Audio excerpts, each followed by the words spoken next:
Cada año, cuando llegamos al fin del año litúrgico, de seguro ustedes lo saben, de seguro lo han notado, la Iglesia nos trae un texto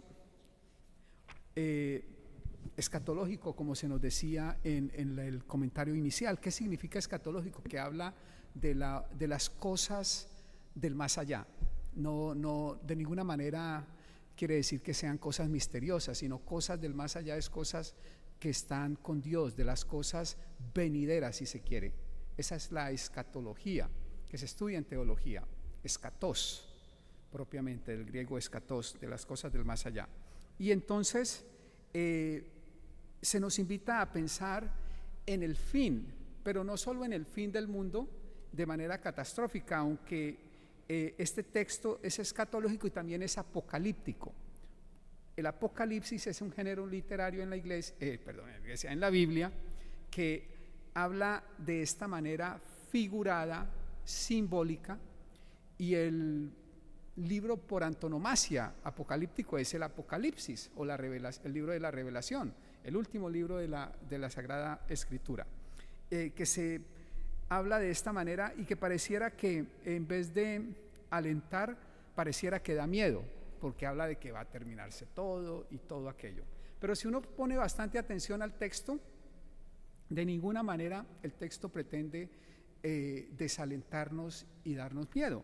Todo lo contrario, el texto precisamente habla de no tener miedo y así al final da una, a mi modo de ver, enseñanza bellísima y clarísima, fundamental para nuestra vida espiritual, que ya la voy a hablar. Pero antes quisiera decir cómo este texto es un texto que no sé si algunos expertos, yo no me considero experto, pero los expertos podrán decir, no lo he leído, o quizá lo he leído y ya me lo quiero tomar como propio, no recuerdo, ya a mi edad ya se me van olvidando las cosas.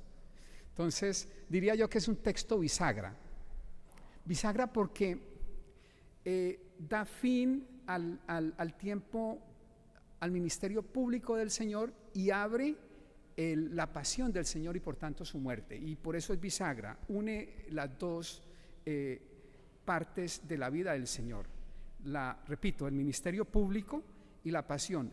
En el medio de los dos grandes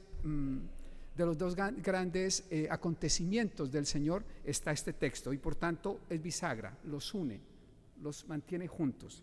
Y entonces, bajo esta perspectiva que da el texto, deberíamos de mirar no solo evidentemente la pasión y muerte del Señor, sino también nuestra propia muerte y la del ser humano, y por tanto el fin no solo personal sino de todo el mundo.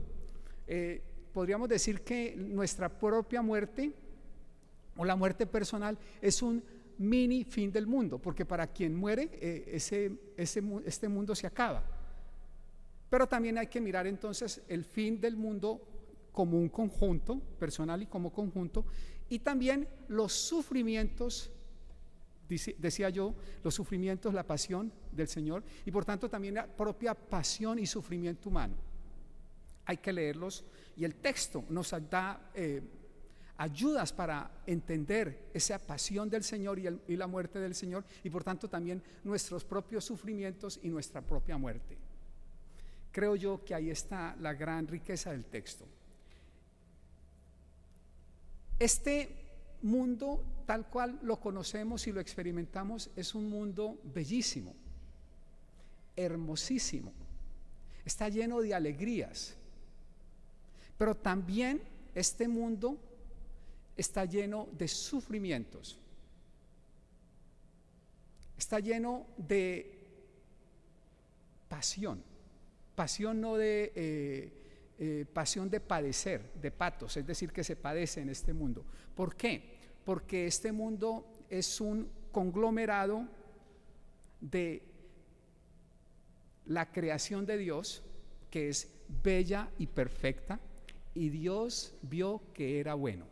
Es decir, lo que Dios creó, lo creó perfecto y bello, y se nota en el mundo, lo notamos en nosotros mismos.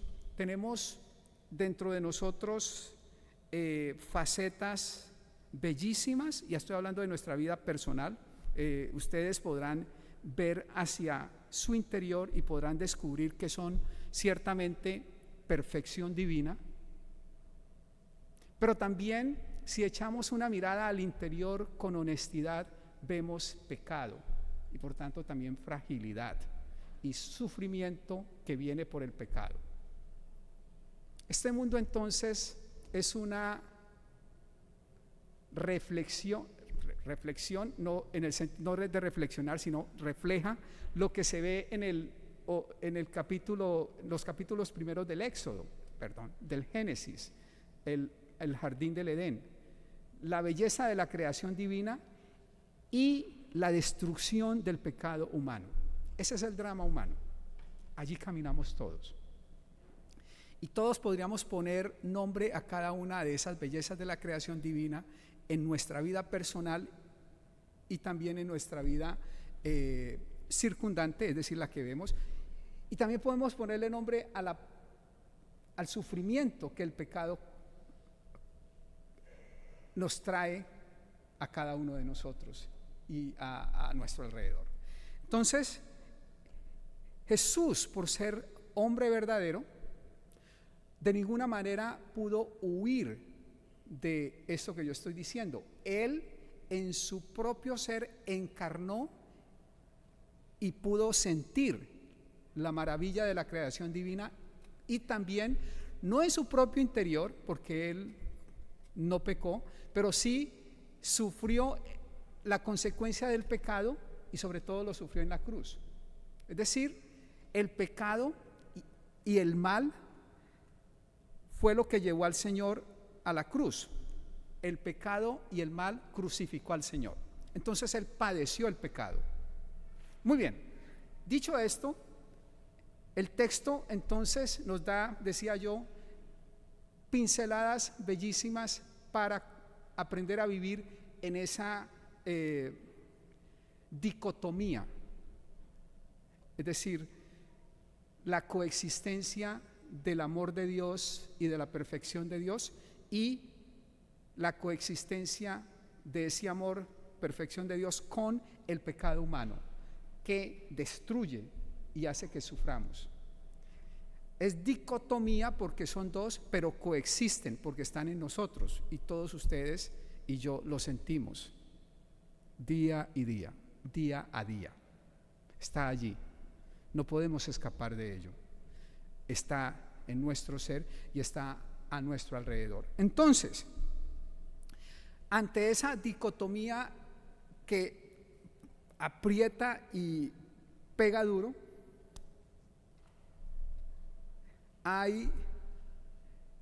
existe el peligro de que el ser humano desfallezca, caiga rendido ante el poder del mal, caiga rendido ante las consecuencias del pecado que azotan fuertemente su existencia. Y entonces el Señor dice, no tengan miedo, no teman. Entonces el texto es esperanzador, porque aunque pareciera que ese mal aprieta y golpea fuerte, y pareciera que ese mal hace que el ser humano sucumba a su poder, es decir, quede allí estático sin poderse mover, el Señor dice, no, ese no es el final, algo más vendrá. Y viene lo que yo diría es la belleza para mí personalmente, otro podrá decir otra cosa, del texto, viene hacia el final. Voy a leer la frase. Ni un cabello de su cabeza perecerá. Bellísimo, porque esta frase tan sencilla, ciertamente metafórica, está diciendo que el Señor conduce la historia del ser humano. El Señor no es la causa del pecado, el Señor no justifica tampoco el pecado, el Señor permite el pecado, y el que lo haya permitido no quiere decir que Él no esté en control de toda la historia del ser humano.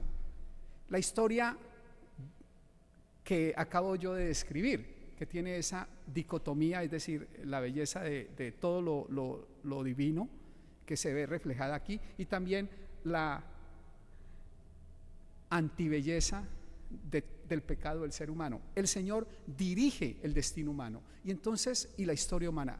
Es una frase que debe de resonar y calar en lo más profundo del corazón de cada uno de nosotros, que aunque ese pecado se manifieste, y repito, se manifiesta fuertemente, el Señor dirige los destinos de nuestra historia. El Señor está controlando todo esto que parece caótico por el pecado.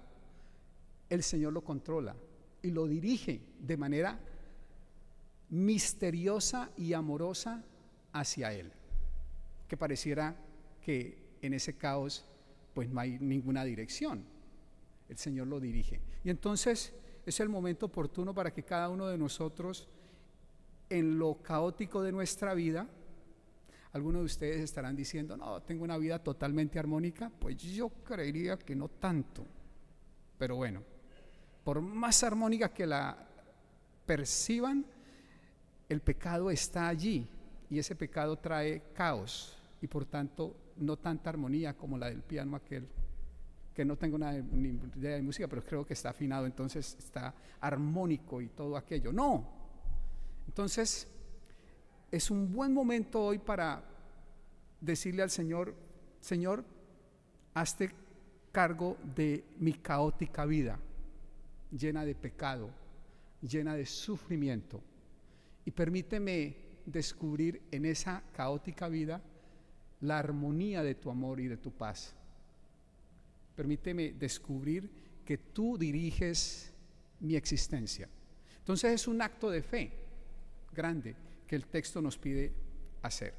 Y lo segundo y último es a no tener miedo por lo mismo, porque si el Señor dirige el caos que existe en nuestra vida personal y social, pues no podemos y no debemos de sucumbir al miedo. Aquel que desfallece ante el caos y pierde la fe y pierde la esperanza, porque cree que no hay ya salvación. Todo lo contrario, el Señor está salvando y el Señor está actuando.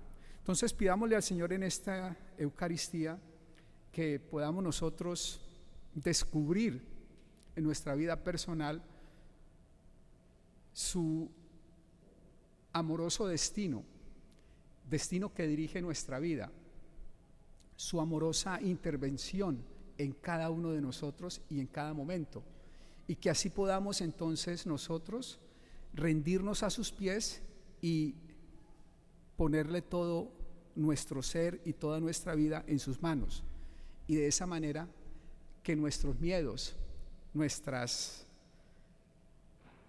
desesperanzas quizás también que puedan haber, desaparezcan, porque solo creemos en Él y solo confiamos en Él. Que así sea. Pongámonos de pie y profesemos nuestra fe.